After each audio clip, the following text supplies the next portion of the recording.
Hello बच्चों, in this video we will discuss the topic water of crystallization. This is the last topic of chapter 2 acids, bases and salt.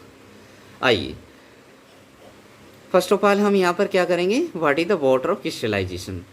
तो water molecules which form part of the structure of a crystal.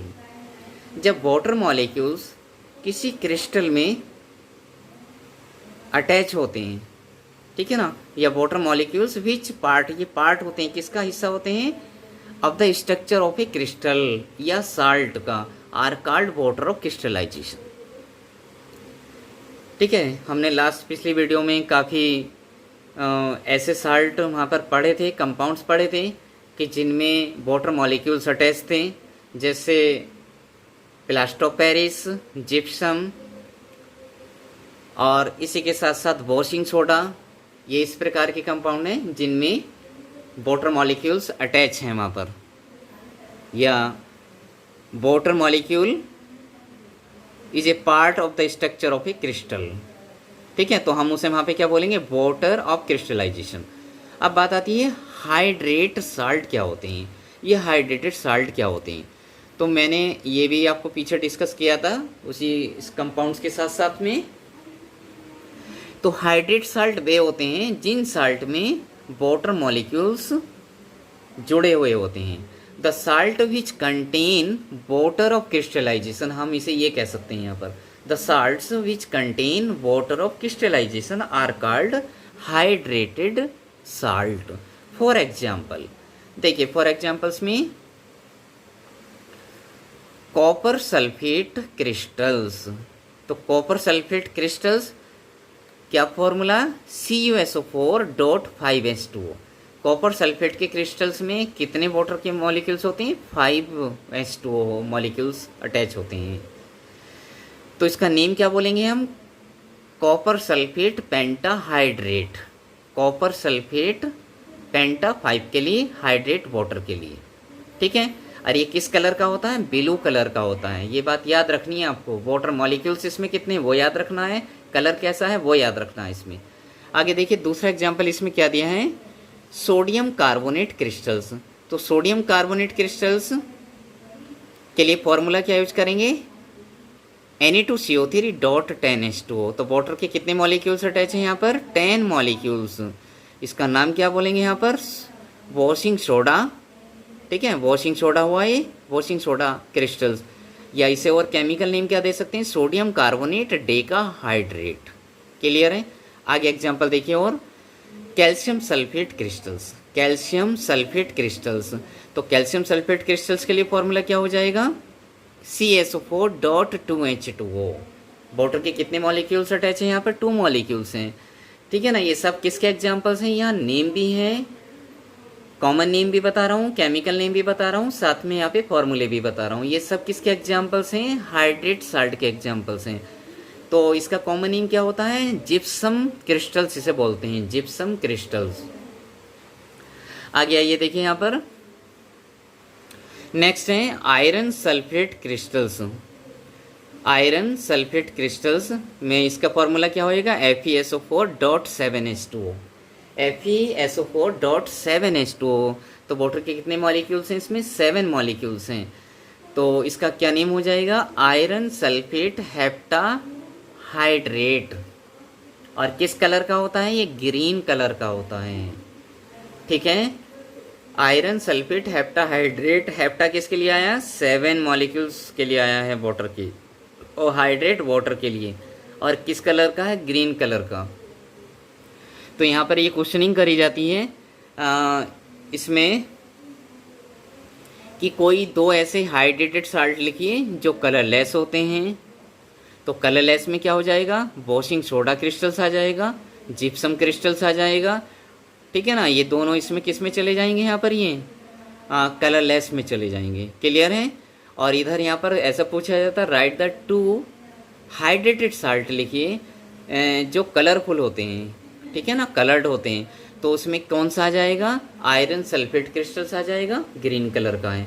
और उधर ऊपर मैंने तुम्हें क्या समझाया था, copper sulphate crystals यहाँ पे समझाया था. ठीक है। कॉपर सल्फेट क्रिस्टल्स किस कलर का है? ब्लू कलर का होता है। ठीक है, इसे ब्लू विट्रॉल भी कहा जाता है, इसे यहाँ पर याद रखना। आगे देखिए यहाँ पर action of heat on hydrated salt. अगर हम हाइड्रेटेड साल्ट को हीट करते हैं तो क्या होता है, एक्शन क्या होता है? तो when hydrated salt are heated strongly, जब हाइड्रेटेड साल्ट को हम स्ट्रांगली हीट करते हैं, they lose their water of crystallization, वे अपने वाटर ऑफ क्रिस्टलाइजेशन को क्या करते हैं? लूज कर देते हैं। यानी कि उनमें जो वाटर मॉलिक्यूल्स प्रेजेंट होते हैं वो निकल जाते हैं, रिलीज हो जाते हैं, लूज हो जाते हैं वाटर वेपर बनकर।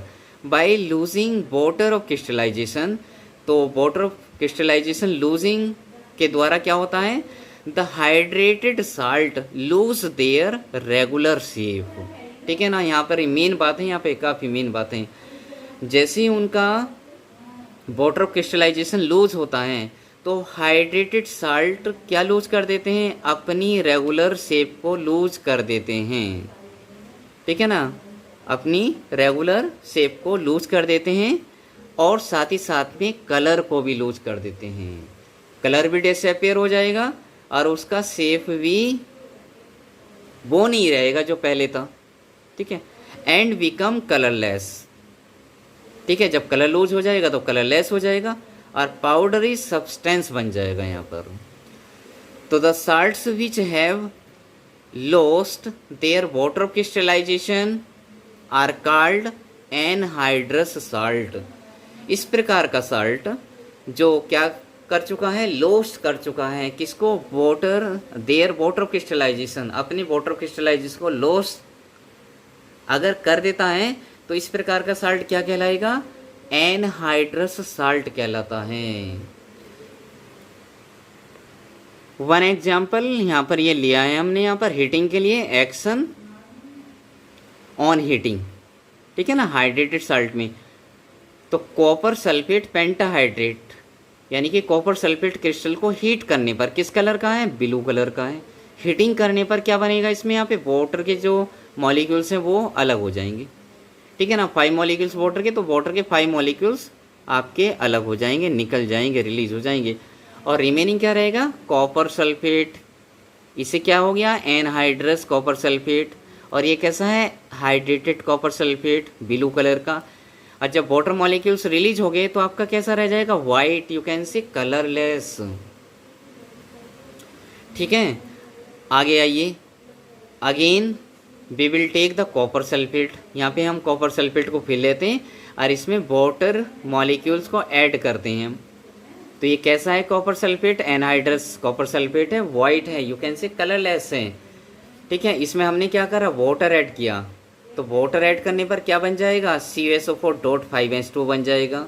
यानी कि जो इनिशियली लिया था, हीटिंग किया था और फिर जो आपका एनहाइड्रस बना उसमें वाटर ऐड करा तो again will appear blue color due to formation of copper sulfate crystals CuSO4.5H2O hydrated copper sulfate blue color again appear।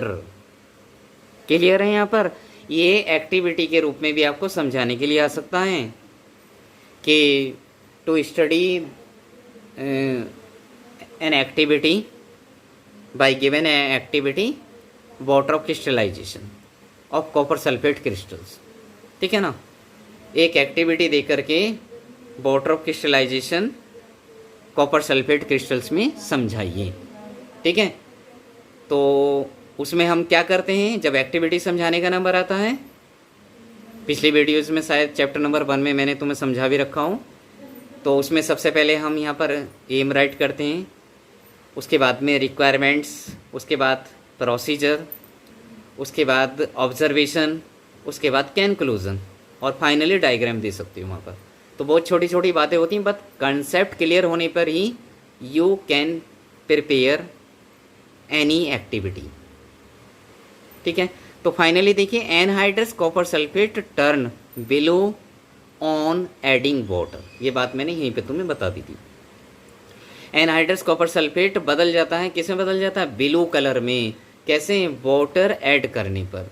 तो ठीक है बच्चों, इस वीडियो में यहाँ पर water of crystallisation topic complete हो जाता है और इसी के साथ साथ ये chapter acids bases and salt भी कंप्लीट हो जाता है। ओके, आगे नेक्स्ट चैप्टर के लिए चैप्टर 3 मेटल नॉन मेटल्स आएगा आपका, तो उसके लिए मैं वीडियोस बना के तैयार करूँगा। और फिर आप चैप्टर 1 आपने कर लिया होगा और चैप्टर 2 की तैयारी में अब लग रहे होंगे, तो चैप्टर 2 के साथ साथ 1 का भी रिवीजन आप करते चलेंगे। आप इन चैप्टर्स को तभी सक्सेस हो सकते हैं करने में, केमिस्ट्री के हों, बायोलॉजी के हों, इवन किसी के भी हों। और स्पेशली बायोलॉजी और केमिस्ट्री में तो ऐसा है ही। देखो कि आपने जो चैप्टर 1 तैयार कर लिया है पीछे, suppose chemical reaction and equation पीछे तैयार करके ले आए आप उसे, और अब आप चैप्टर 2 पे तैयारी कर रहे हैं एसिड बेस साल्ट पे, तो एसिड बेस साल्ट पे आप तैयारी करिए, बट उसे इग्नोर मत करिए चैप्टर नंबर 1 को। तो चैप्टर नंबर 1 को भी रिवीजन के लिए टाइमिंग दीजिए, और रिवीजन आपका क्विक होना चाहिए, क्योंकि फर्स्ट टाइम आप उसे कर चुके हो, लेकिन आप रिवीजन कर रहे हैं तो क्विक रिवीजन आपका होना चाहिए, ठीक है ना। तो थोड़ा बहुत टाइमिंग रिवीजन के लिए उसको दो, और कंटिन्यूसली आप इसे चैप्टर नंबर 2 को तैयारी में रखना। Okay, best of luck.